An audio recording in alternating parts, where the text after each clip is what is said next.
Olá, a paz do Senhor Jesus a todos. Você está no canal da Igreja Cristã Maranata e este é o programa Nutrição e Saúde. E a você que nos assiste, seja muito bem-vindos ao nosso programa. Você pode nos acompanhar além do canal do YouTube da Igreja, como também pelos canais de televisão, no canal 126 da TVRO da Embratel e pelo canal 85 da Sky Livre. E no programa de hoje, irei falar sobre o tema Síndrome do Intestino Irritável. Você já ouviu falar? A síndrome é um problema crônico que ela desencadeia sintomas muito desconfortáveis, alterando o funcionamento do trato gastrointestinal. Embora ainda não tenha uma cura, existem algumas medidas que ajudam a controlar os sintomas e evitar umas novas crises. Uns desconfortos abdominais, dor no abdômen, diarreia e prisão de ventre são alguns sintomas dessa síndrome. Este é um problema bastante comum que, se não for controlado, pode prejudicar a qualidade de vida de uma pessoa. A síndrome, ela consiste em um distúrbio crônico que afeta o trato digestivo. Se caracteriza pela ocorrência de crises recorrentes, fazendo com que a pessoa tenha momentos sem sintomas e outros de manifestações do problema. E quais seriam os sintomas dessa síndrome? A síndrome, ela tende a começar na adolescência e em torno de 20 anos os sintomas eles começam a ter períodos irregulares. O início da vida adulta, tardia, também é possível, mas ela é menos comum. Os sintomas da síndrome raramente despertam o paciente que dorme. Os sintomas são frequentemente desencadeados por alimentos ou por estresse. Os pacientes eles têm desconforto abdominal que varia consideravelmente, mas geralmente ele está localizado no abdômen inferior. É de natureza constante ou em cólicas e está relacionado com a defecação. Além disso, o desconforto abdominal é temporariamente associado a alterações da frequência no aumento da síndrome do intestino irritável, com predomínio de diarreia e diminuição na síndrome com predomínio de obstipação ou constipação. E consistências de evacuações, isto é, solta ou irregular, às vezes essa regularidade fica complicada.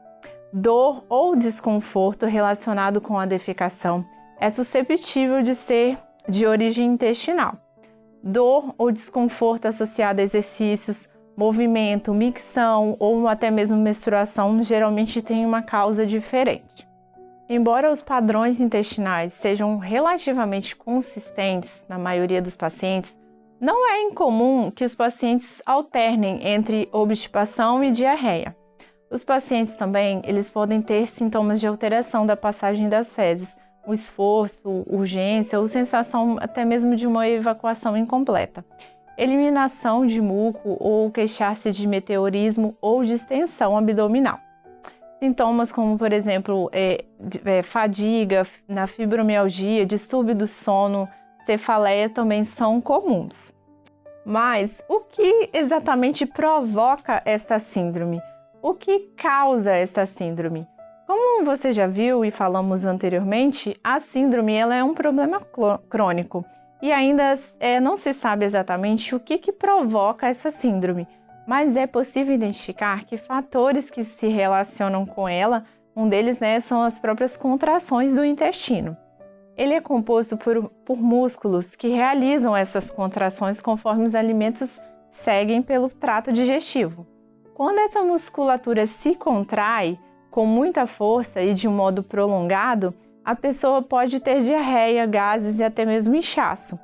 Também acontece de os músculos se contraírem pouco, e o que dificulta a passagem dos alimentos e causa a constipação. A ocorrência de inflamações no intestino também parece estar associada com essa síndrome do intestino irritável. Infecções graves são outras causas também dessa síndrome. juntamente com alterações no sistema nervoso. Isso acontece porque existe muita conexão intensa entre o cérebro e o intestino. Assim, a descoordenação na comunicação entre eles podem fazer com que o processo digestivo passe por uma reação exagerada, que podem resultar em dores, constipação ou até mesmo diarreia. Mas uma possível causa da síndrome do intestino é a alteração da microbiota intestinal. Milhões de bactérias vivem no intestino do ser humano e é preciso que haja um equilíbrio desse micro-organismo, porque eles também participam do processo de digestão dos alimentos. Existem também fatores de risco que fazem com que a crise se manifeste ou se agrave. Então são elas: alimentos comuns, como laticínios, feijão, trigos, frutas cítricas, couve, refrigerante, intolerâncias ou alergias alimentares, problemas de saúde mental, como ansiedade, estresse e até mesmo a depressão, variações hormonais, como menopausa, maus hábitos alimentares também, e histórico familiar do problema. A angústia psicológica é comum em pacientes com esta síndrome, especialmente naqueles que procuram atendimento médico. Alguns pacientes têm distúrbio de ansiedade, depressão ou até mesmo transtorno de somatização. Também coexiste o distúrbio do sono. Entretanto, estresse e conflitos emocionais nem sempre coincidem com o início da recorrência desses sintomas. Alguns pacientes com a síndrome parecem ter doença com comportamento aberrante adquirido, isso é, expressam um conflito emocional com uma queixa gastrointestinal, geralmente a dor abdominal. O médico que ele avalia esses pacientes com a síndrome, particularmente aqueles com sintomas refratários, deve investigar por questões psicológicas não resolvidas, incluindo a possibilidade de algum abuso, seja físico ou qualquer outro tipo de abuso. Os fatores psicossociais também podem afetar o desfecho da síndrome do intestino irritável. Com quanto tempo dura uma crise? É importante ressaltar que a síndrome ela pode ter características diferentes dependendo de uma pessoa para outra. Isso porque o intestino ele reage de maneiras diferentes, dependendo da sensibilidade de cada paciente. Isso também influencia na duração dos sintomas. Pode acontecer, por exemplo, uma pessoa com sintomas se sentir melhor depois de evacuar, não ter contato com o agente que o irritou. O intestino também ajuda a fazer com que a crise termine mais rápido. É importante ressaltar que existem diferenças entre a síndrome do intestino irritável e a doença de Crohn.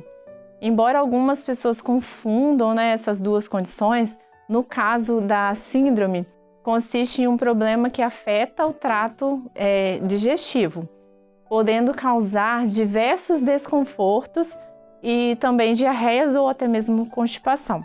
Já no caso da doença de Crohn, é uma doença inflamatória crônica que afeta a parte inferior do intestino delgado ou a porção do intestino grosso, mas também ela pode atingir qualquer outra parte do trato digestivo. Além disso, a doença de Crohn ela tem uma origem autoimune, sendo que o seu próprio sistema imunológico ataca as células intestinais, desencadeando também sintomas como perda de peso e de apetite, dores articulares, sangramento retal, febre, lesões na região, enfim, em vários lugares. Em contrapartida, durante a crise da síndrome, o paciente ele manifesta distensão abdominal, dor abdominal, cólicas, excesso de gases e flatulências, constipação ou diarreia, alternância entre elas, a presença de muco nas fezes, percepção de movimentos intestinais. Como aliviar essa crise da síndrome do intestino irritável? Ainda não existe uma cura para isso, Porém, ela pode ser tratada. O tratamento envolve a identificação daquilo que provoca a irritação intestinal. Para evitar o contato com esse fator desencadeante, prevenindo assim as ocorrências das crises. Quando a crise manifesta, pode ser receitado medicamentos para controlar essas manifestações, sempre dependendo da necessidade de cada paciente. Também pode ser feitos exercícios de relaxamento e outras terapias voltadas ao bem-estar, a fim de controlar os quadros de estresse e ansiedade. Para manter a saúde do intestino, é importante investir em uma alimentação balanceada, conforme a necessidade da pessoa. O apoio do nutricionista é fundamental neste caso, junto com o gastro também.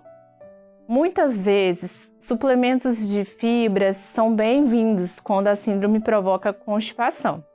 Medicamentos antiespasmódicos e anti-inflamatórios também podem ser receitados. Assim como dito, a terapia personalizada para cada pessoa, bem como outros cuidados para evitar novas manifestações. Embora a síndrome do intestino ela não possa ser curada, é possível evitar as crises que aconteçam, mas é fundamental o acompanhamento com um especialista para obter um diagnóstico preciso, entender o que está desencadeando as crises e então adotar a melhor abordagem para manter a qualidade de vida. E para finalizar o programa de hoje, eu vou deixar um texto bíblico para a nossa reflexão, que está lá em Provérbios 4, 22 e 23, que nos diz: porque são vida para que as acham e saúde para todo o seu corpo. Sobretudo, o que deve guardar, guarda o teu coração, porque dele procedem as fontes de vida. Queridos, que todo o ensinamento que trazemos aqui possa de alguma forma ajudar, auxiliar aquele que precisa. Então compartilhe também com outras pessoas que talvez estejam esperando este vídeo como resposta de oração. Guarde esses ensinos, leia a palavra de Deus e encontre a verdade. E não deixe de se cuidar, amém? E este foi mais um programa Nutrição e Saúde. Te aguardo na semana que vem para mais um tema relevante. Até mais!